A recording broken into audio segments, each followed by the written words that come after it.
میری جبین عقیدت سلام کہتی ہے، قبول ہو تو محبت سلام کہتی ہے۔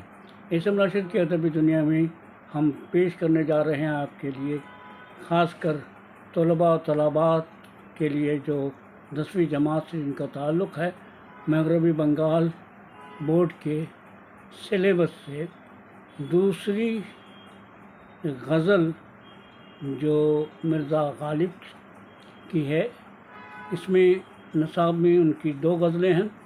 آج ہم آپ کے سامنے مرزا غالب کی پہلی غزل کی تشریح پیش کرنے جا رہے ہیں، اور پیش کرتا ہیں محترم جناب سید حسن صاحب۔ تو پیش ہے پہلی غزل کی تشریح۔ السلام علیکم جی، میں سید حسن آپ کی خدمت میں مرزا غالب کا کلام لے کر حاضر ہوا ہوں۔ امید ہے پچھلے ویڈیو میں آپ کو میری تشریحات اور غزل کو جس انداز سے میں نے اپنی ٹوٹی پھوٹی زبان میں آپ کو سمجھانے کی کوشش کی ہے، آپ کو کچھ فائدہ تو پہنچا ہوگا۔ آج میں لے کر حاضر ہوا ہوں غالب کا کلام، جو آپ کے نصاب میں شامل ہے۔ پہلی غزل ہے اور دوسری غزل ہے۔ میں غالب کے حوالے سے ایک مختصر سی بات آپ سے پیش کرنا چاہتا ہوں کہ غالب کی جو مقبولیت آج ہے، وہ اتنی ہی مقبولیت ہوتی اگر وہ شاعر نہ ہوتے، صرف مکتوب نگار ہوتے۔ مکتوب نگار سے مراد یہ ہے کہ انہوں نے خط لکھنے کے ایک نئے انداز کو انہوں نے آپ کے سامنے پیش کیا۔ جو اس سے پہلے خط لکھنا ایک بہت محال، بہت مشکل کام تھا، اس کو انہوں نے سہل کر دیا، اور اتنا سہل کر دیا کہ سینکڑوں کلومیٹر دور، سینکڑوں میل دور بیٹھا ہوا انسان ایسا محسوس ہوتا ہے جیسے ہم اس سے ہم کلام ہو رہے ہوں۔ ان کے 2 مجموعے ہیں خطوط کے، جو اس دور کی تمام جو کیفیت تھی ملک کی، وہ انہوں نے خطوط میں درج کر دی ہے، جو انہوں نے اپنے رشتہ داروں کو اور اپنے شاگردوں کو اور اپنے عزیزوں کو لکھی۔ ان کے لکھنے کے انداز کو آپ دیکھیں گے، اگر خطوط مل جائیں تو آپ ضرور پڑھیں اور دیکھیں کہ مختصر سے الفاظ میں کتنی اہم باتیں اس میں شامل کر دیتے ہیں، اور کتنے دلچسپ پیرائے میں کہ وہ دل کو چھو لینے والا انداز ہوتا ہے، جن میں ایک ہے عود ہندی، خطوں کا مجموعہ عود ہندی، اور دوسرا ہے اردو معلیٰ۔ گرچہ غالب وہ شاعر ہیں جنہوں نے بہت زیادہ لمبی عمر نہیں پائی، لیکن ہاں 72 سال اور اس سے کچھ زیادہ ہی عمر پائی۔ 1797 عیسوی میں آپ کی پیدائش ہوتی ہے، 27 دسمبر 1797 عیسوی میں، اور آپ کا انتقال ہوتا ہے 15 فروری 1869 عیسوی میں۔ اس حساب سے دیکھا جائے تو 72 سال اور اس سے کچھ سوا۔ خیر، آج آپ کے سامنے لے کر حاضر ہوئے ہیں غالب کا پہلا کلام، یعنی پہلی غزل۔ ذرا سماعت فرمائیں اور کوشش کریں شاید آپ کی یہ گتھیاں سلجھ جائیں۔ جیسے کہ میں نے آپ سے عرض کیا کہ غزل جو ہوتی ہے، اس کا پہلا شعر جو ہوتا ہے وہ مطلع کہلاتا ہے۔ کبھی ایسا بھی ہوتا ہے کہ ایک ایک غزل میں 2 مطلع بھی آ جاتے ہیں۔ مطلع کی سب سے اہم خوبی یہ ہوتی ہے کہ اس کے دونوں مصروں میں قافیہ اور ردیف یکساں ہوتے ہیں، باقی میں پھر دوسرے مصرے میں ہی ردیف ہوا کرتی ہے اور قافیہ ہوتے ہیں۔ ہماری اس پہلی غزل میں کل 6 اشعار ہیں، جن میں ایک مطلع ہے، ایک آخری شعر ہے۔ آخری شعر ہم اسے کہتے ہیں جو مقطع سے اوپر ہو، اور ایک مقطع ہے جس میں شاعر کا عموماً تخلص ہوا کرتا ہے۔ ایسا نہیں ہے کہ مقطع میں تمام شاعر اپنے تخلص کا استعمال کرتے ہیں، کبھی کبھی نہیں بھی کرتے ہیں، لیکن پھر بھی اس کی حیثیت مقطع کی ہوتی ہے۔ اور کبھی شاعر کسی پرانے واقعات کو اگر ذکر کرتا ہے اپنے اشعار میں، تو اس شعر کو ہم تلویح کہتے ہیں، جس کے پیچھے ایک واقعہ درج ہوتا ہے۔ جیسے جیسے آئے گا میں آپ کو بتانے کی، سمجھانے کی کوشش کروں گا۔ دیکھیے پہلی غزل کا مطلع ہے، فرماتے ہیں بے اعتدالیوں سے سبک سب میں ہم ہوئے، بے اعتدالیوں سے سبک سب میں ہم ہوئے، جتنے زیادہ ہو گئے اتنے ہی کم ہوئے۔ اعتدال کے معنی ایوریج ہوتے ہیں، نارمل ہوتے ہیں، معتدل ہوتے ہیں۔ آپ نے دیکھا بے اعتدال اور بے اعتدالیوں سے، یعنی ہم اپنے حدود کو ہم نے کراس کر لیا، اس سے تجاوز کر گئے، جو ہمیں نہیں کرنا چاہیے اس سے بھی ہم آگے بڑھ گئے۔ ظاہر ہے سبکی ہوتی ہے، ندامت ہوتی ہے، شرمندگی ہوتی ہے، رسوائی ہوتی ہے۔ شاعر نے بڑے خوبصورت انداز میں، ناصحانہ انداز میں انہوں نے بتانے کی کوشش کی ہے، بے اعتدالیوں سے سبک سب میں ہم ہوئے، جتنے زیادہ ہو گئے اتنے ہی کم ہو گئے۔ جتنے زیادہ ہو گئے مانے ہم نے جتنی اپنی لمٹ کراس کر دی، جتنی اپنی حدود تجاوز کر گئے، ہماری قدر و قیمت اتنی ہی گھٹ گئی۔ بڑے ناصحانہ انداز میں غالب نے سمجھانے کی کوشش کی ہے، بے اعتدالیوں سے سبک سب میں ہم ہوئے، جتنے زیادہ ہو گئے اتنے ہی کم ہو، جتنے زیادہ ہو گئے اتنے ہی کم ہوئے۔ ہمیں یہ ہدایت ملتی ہے کہ انسان کو کبھی بھی اپنے حدود کو کراس نہیں کرنا چاہیے، اپنی لمٹ کو پار نہیں کرنا چاہیے، اپنی حد میں رہ کے کسی سے بھی گفتگو کرنی چاہیے، کسی سے بھی اپنی باتیں کر سکتے ہیں، تو آپ کی عزت بنی رہے گی، آپ کا وقار بلند رہے گا۔ لیکن ذرا اگر ہم نے کراس کر دیا اپنی لمٹ کو تو سمجھیے گویا ہم اپنی رسوائی خود کر رہے ہیں۔ کتنا خوبصورت شعر ہے، دیکھیے اس مطلب میں کتنا خوبصورت انداز میں شاعر نے ہمیں اور تمام بچوں کو، تمام انسانوں کو، ہم جیسے لوگوں کو انہوں نے بتانے کی کوشش کی ہے کہ انسان کو اپنی حد میں رہنا چاہیے، جس کو ہم انگریزی میں بولتے ہیں پلیز کنٹرول یور لمٹ، آپ اپنی حد میں رہیں۔ اب آئیے اس کے بعد دیکھیے دوسری غزل ہے، یہ پہلی غزل کا دوسرا شعر ہے۔ کہتے ہیں صاحب ہستی ہماری اپنی فنا پر دلیل ہے۔ ہستی مانے وجود، وجود جو ہے اس کا آخری انجام کیا ہے؟ خاتمہ ہے۔ آپ اچھی طرح جانتے ہیں، یہ ہمارا عقیدہ بھی ہے کہ ایک نہ ایک دن ہمیں سپرد خاک ہونا ہے، ایک نہ ایک دن ہمیں اس دنیا کو چھوڑ کر جانا ہے۔ ہستی ہماری اپنی فنا پر دلیل ہے، یہی تو حقیقت ہے کہ موت برحق ہے۔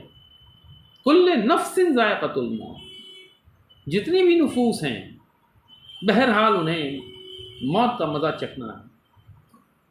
شاعر فرما رہے ہیں، یہی حقیقت بتا رہے ہیں، ہستی ہماری اپنی فنا پر دلیل ہے،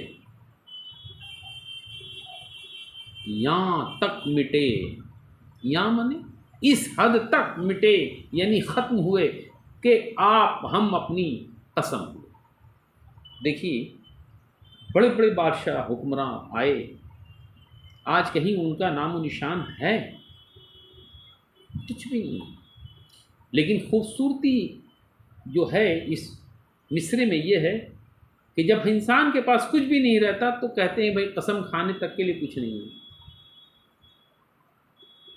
غالب نے اسی انداز کو اپنایا ہے اور کہتے ہیں یہاں تک مٹے، یہاں تک مٹے کہ آپ ہم اپنی قسم ہوئے، کچھ بھی نہیں بچا، کہیں وجود ہی نہیں ہمارا۔ آئے اور اپنی عمر بتا کر اس دنیا کو چھوڑ کر گئے، اور کچھ دنوں کے بعد پھر نام و نشان تک ہمارا نہیں، ہمارے جسم کا ایک ایک پرزہ خاک میں مل جاتا ہے، اس کا عطا پتہ نہیں چلتا۔ کہتے ہیں ہستی ہماری اپنی فنا پر دلیل ہے، یہی تو ہے حقیقت، تو یہی ہے کہ ہم فانی ہیں، یہاں تک مٹے کہ آپ ہم اپنی قسم ہوئے، کوئی بچنے والا نہیں۔ انسان جتنی بھی دور چلا جائے، جتنی بھی کوششیں کر لے، موت سے آگے نہیں جا سکتا، اور موت ایک ایک ایک حقیقت ہے۔ شاعر نے بڑی خوبصورتی سے بات بتانے کی کوشش کی کہ ہستی ہماری اپنی فنا پر دلیل ہے، یہاں تک مٹے کہ آپ ہم اپنی قسم ہوئے۔ اور آئے دیکھیں دوسرا شعر ہے اسی غزل کا، پہلی غزل کا دوسرا شعر ہے، سختی کشان عشق کی پوچھے ہے کیا خبر۔ سختی مانے صبر آزما کام، مصیبتوں کا پہاڑ ٹوٹنا۔ ہماری زندگی پھولوں کی سیج نہیں ہے، بڑے بڑے مصائب اٹھانے پڑتے ہیں زندگی میں، وہ کچھ بھی کرنا پڑتا ہے جو آپ کو نہ چاہتے ہوئے بھی کچھ کرنا پڑتا ہے۔ شاید وہی کہہ رہے ہیں سختی کشان عشق کی، جب ہم نے چاہا ہے، جب کہ عشق کیا ہے۔ عشق کا مطلب صرف یہ نہیں ہے کہ ایک مرد ایک عورت سے عشق کرے یا ایک عورت ایک مرد سے عشق کرے۔ عشق کا مطلب ہم اپنے وطن سے بھی عشق کرتے ہیں، ہم اپنے والدین سے بھی کرتے ہیں، ہم اپنے بزرگوں سے بھی کرتے ہیں، ہم اپنے مذہب سے بھی کرتے ہیں، ہم کسی سے بھی عشق کر سکتے ہیں۔ لیکن عشق کرنے میں جو مصیبتیں آتی ہیں، جن پریشانیوں کا سامنا کرنا پڑتا ہے، وہ بڑا صبر آزما کام ہے۔ شاعر نے یہی بتانے کی کوشش کی ہے، سختی کشان عشق کی پوچھے ہے کیا خبر۔ کیا پوچھتے ہو؟ دیکھ لیجئے، آج اٹھا کے دیکھ لیجئے، پوری دنیا کا ماحول دیکھ لیجئے، اپنی مٹی کے لیے، اپنے وطن کے لیے لوگ کتنی بڑی بڑی قربانیاں پیش کر رہے ہیں، اور اس کے بعد سپرد خاک ہو جاتے ہیں۔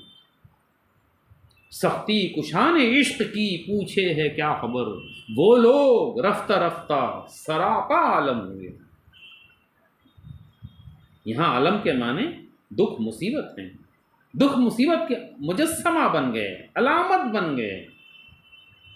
جب بھی کوئی بہت بڑی مصیبت آتی ہے تو کہتے ہیں بھئی پیغمبری وقت آ پڑا ہے اس پر، یعنی بہت بڑے بڑے مسائل اٹھائیں۔ اور یہ حقیقت بھی ہے، ہم سے زیادہ ہمارے پیغمبروں نے مصیبتیں اٹھائی ہیں۔ آپ دیکھ لیجئے، سامنے مثال ہے ہمارے نبی کریم حضرت محمد رسول اللہ صلی اللہ علیہ وسلم کی زندگی میں کتنی مصائب انہوں نے اٹھائے۔ ہم تو آخر ان کی امت ہیں، مصیبتوں کا پہاڑ تو ہمیں بھی جھیلنا ہے ہوگا۔ یہ دنیا جو ہے عملی جگہ ہے،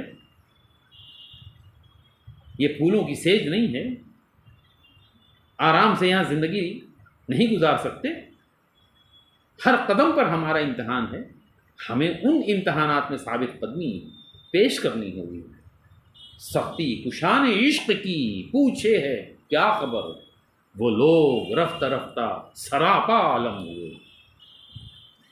اب اسی غزل میں ایک اور شعر ہے، ذرا اس کو بھی دیکھ لیں، کتنا خوبصورت انداز ہے۔ غالب تو غالب ہے صاحب، کہ تیری وفا سے کیا ہو تلافی، سوالیہ نشان ہے، دیکھیے گا، تیری وفا سے کیا ہو تلافی کہ دہر میں، دہر کہتے ہیں دنیا کو، تلافی کے معنی نقصان کی بھرپائی کرنا، میک اپ کرنا۔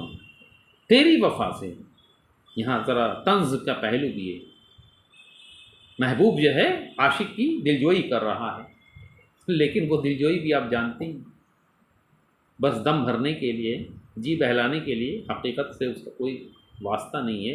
تیری وفا سے کیا ہو تلافی کہ دہر میں تیرے سوا بھی ہم پہ بہت سے ستم ہوئے۔ صرف تو ہی ستم نہیں ڈھائے، اوروں نے بھی مجھ پر ستم کے پہاڑ توڑے ہیں، میں تو ختم ہو چکا مصیبتوں کے پہاڑ میں، اب اس کا کیا گلہ اور کیا شکوہ۔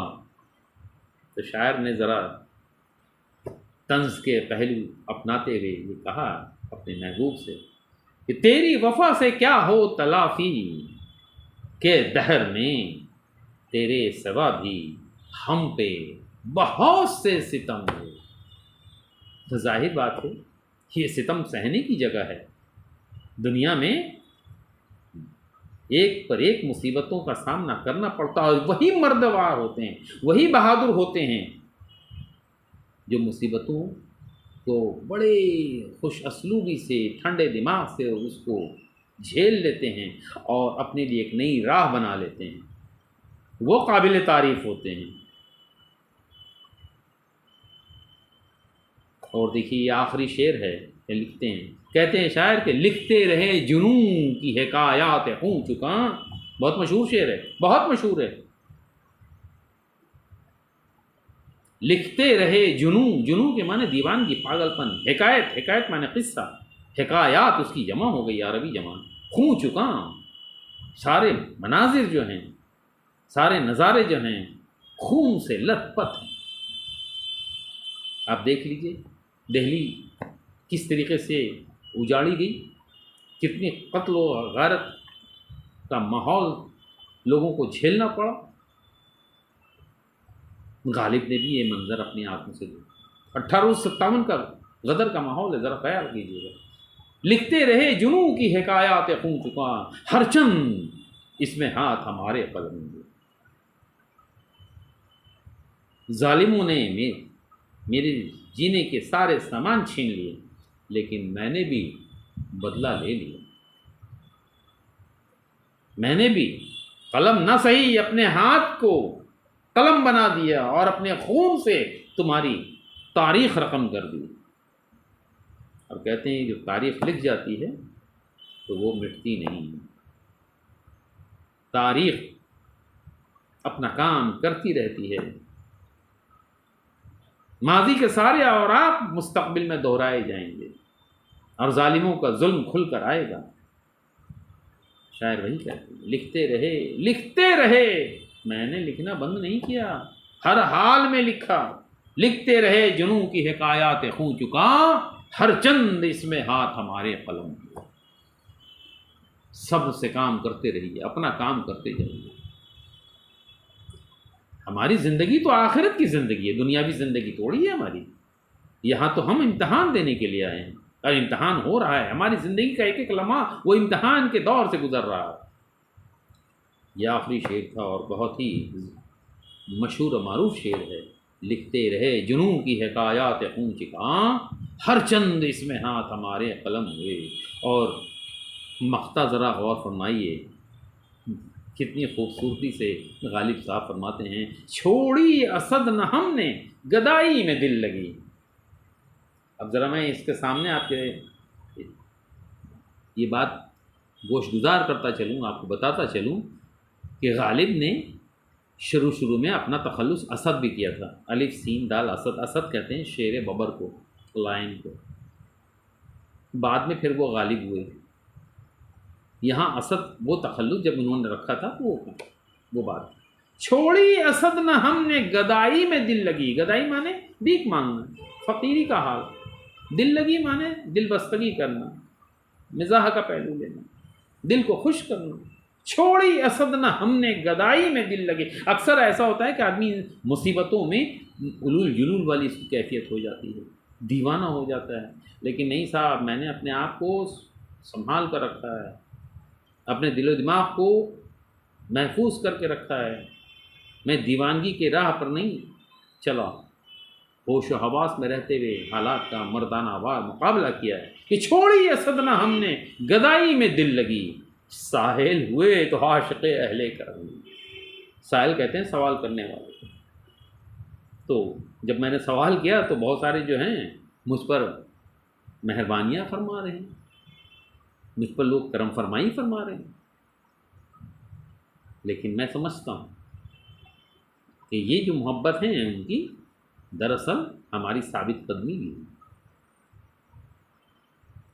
لوگوں کا کام تو ہے، ایک گروہ ایسے بھی ہے دنیا میں کہ جب ہم پریشان ہوں گے تو ہماری دلجوئی کریں گے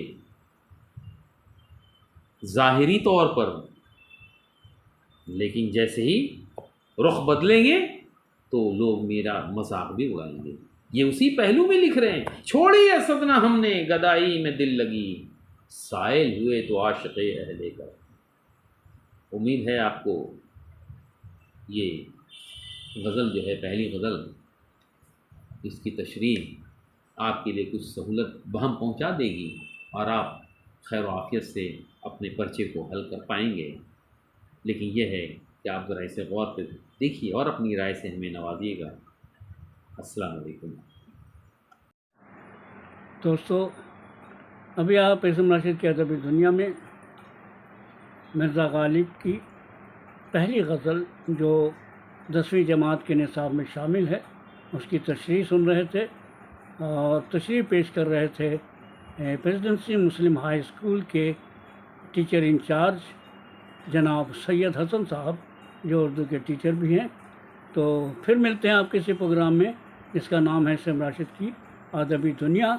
کل ہم آپ کے سامنے لے کر کے آئیں گے مرزا غالب کی دوسری غزل کی تشریح کے ساتھ۔ تو یاد دیجیے، اللہ حافظ۔